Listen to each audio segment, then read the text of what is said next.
Hi guys, welcome back to my channel. Kung bago lang kayo sa channel ko, ako nga pala si Annalyn Tapa. Welcome, welcome, welcome kayong lahat. At kung hindi pa kayo nakapag-subscribe, i-click nyo lang subscribe button sa baba at pakiclick nyo na rin ang bell notification para ma-notify kayo sa lahat ng mga videos na i-upload ko.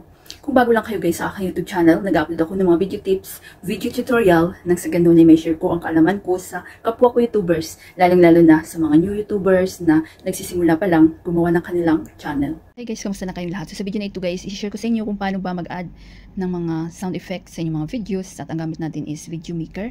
So bagong apps guys na napakadaling gamitin, lalong-lalo na sa mga baguhan at saka wala siyang watermark. So pwede siya sa Android, pwede siya sa iPhone, ang gamit ko always is Android. So pag na-install nyo na guys, pag mga Android user kayo, punta lang kayo sa Play Store at i-install nyo ang Video Maker.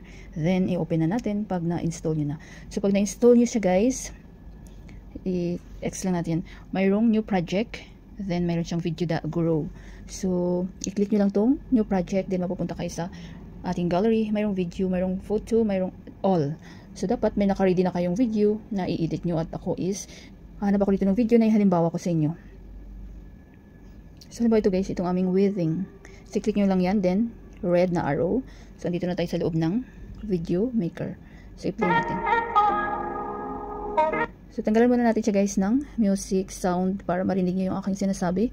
Click nyo lang yung video, then volume, then i-zero nyo para marinig nyo yung aking sasabihin. Then punta muna tayo sa BJ. Napakahalaga nito guys. So dito nyo makikita kung ano ba yung ratio ng video nyo. Pang long video 9:16, kapag pang short mga reels,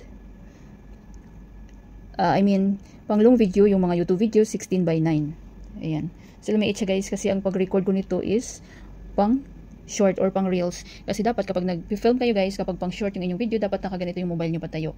Kapag long video naman, mga YouTube long videos, pag ganyan. Para maganda yung quality ng inyong videos. So 16:9 long video.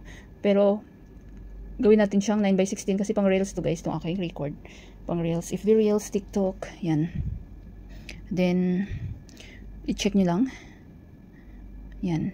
So ang sound effect is nakakatulong, ang pag-add ng mga sound effect is nakakatulong para magkaroon ng kabuhay-buhay yung inyong mga videos. So punta na tayo sa music.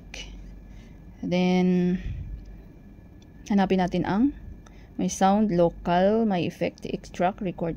So dito tayo sa effect. So may mga effect dito guys na naka-record na si Video Maker. So kayo na halimbawa kayo na mag-explore kung ano yung gusto nyong gamitin. So halimbawa itong hot, so offload. Ayan. So click nyo lang yan. Di ba gusto nyong i-use, click nyo yan. Ayan din. Ito na siya guys. So andito na sa ating video. So i-play natin.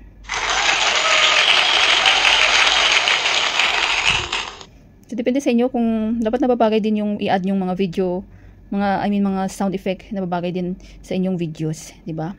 So saan ba kayo banda uli mag-add? So punta ulit tayo doon sa effect. Hot, may mga airplane din, may animals, may applause, beef. Try natin to guys. So isang beep 1. So pag beep 2, yan. So may bills din naman, ito bills.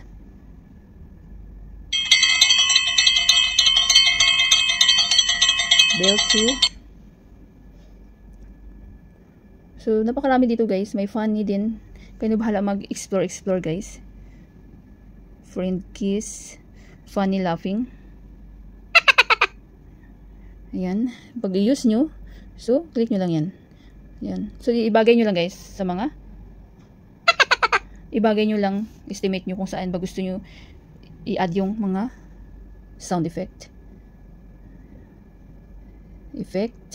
So super dami dito guys, may children, funny, may parts din, insect, laughter, may keyboard.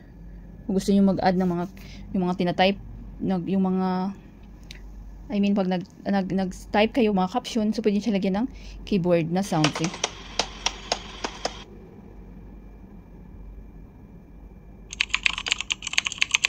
So sa sunod na tutorial, i-share ko to sa inyo kung paano maglagay ng keyboard. So napakaraming mapagpipilian ditong mga effect si video maker. Then halimbawa guys, kapag kung ayaw nyo yung mga sound effect dito na naka-save na galing kay video maker, so pwede kayong mag-add ng sarili nyo. Punta lang kayo sa sounds. Halimbawa may mga na-record kayo or may mga na-download kayong mga voice, mga sound effect sa inyong mga videos. So punta lang kayo sa music, then open from. Then pupunta kayo sa inyong gallery, yung mga na-download nyong halimbawa galing sa YouTube or galing sa mga ibang website na free lang na na-download nyo. So my files, punta lang kayo dyan guys. Then ayan, so halimbawa may na-save kayo dun sa SD card nyo. Then music. So ayan, may mapagpipilian dyan. Pero wala yata ako, sa isa kong mobile meron akong na-save doon guys na sound effect. So mga music lang andito. So same lang naman guys. So if ever music, halimbawa sound effect ito, click nyo lang yan, then i-done nyo lang, then use.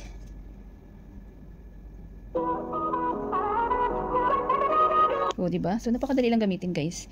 So, pag okay na kayo lahat dito, guys, so alam nyo na kung paano maglagay ng mga sound effects sa inyong videos, then, i-save na natin. So, nakita na itong arrow. Ayan.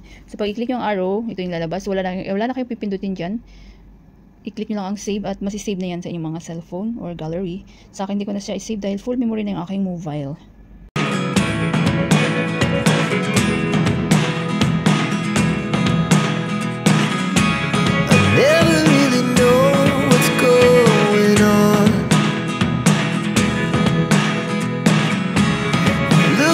Sometimes like all you want to do is run. Hear me out, hear me out. It's all the things you never show. There are the things I want to know. Secrets start in your heart so slow. But if you don't wanna tell me now, I guess I'll never know. Losing almost all my energy. It's getting hard to talk to you, and I'm the only one who speaks. It's all the things you never show. There are the things I want to know. Secrets start in your heart so slow. But if you don't wanna tell me now, I guess I'll never know. Here we go, turning all the wrongs into rights. Here we go. Sana guys may natutunan kayo sa video tutorial ko na ito at maraming salamat sa panunood. Kung mayroon kayong mga question, suggestion, and request, just leave a comment down below. At huwag niyong kalimutan mag-like, share, comment, at kung hindi pa kayo nakapag-subscribe, i-click niyo lang subscribe button sa baba at pakiclick niyo na rin ang bell notification para ma-notify kayo sa lahat ng mga videos na i-upload ko. Always be happy guys, be positive, avoid nega. See you next time!